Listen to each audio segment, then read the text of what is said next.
Welcome. In front of me I have DOOGEE S96 Pro, and today I'll show you how you can customize your quick launch in the smartphone. So we have to go for the settings, then find easy key, and as you can see here we got a couple of the options. For example, we can go for the single click, and the single click we can open, for example, the clock, and on the double click we can, for example, open Google Chrome. So take a look right now. When you go back and click once that button, our clock will be opened. If you want to press 2 times and open Google Chrome, just make it like that. And as you can see, that's it. If you want to turn off this key, you have to go for the settings again, find the easy key, and then go for the easy shuttle, then click on the no, and the same for the double click.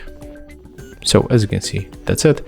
When you go back and tap it just like that, it's not going to work. So if you found this video helpful, remember to leave a like, comment, and subscribe to our channel.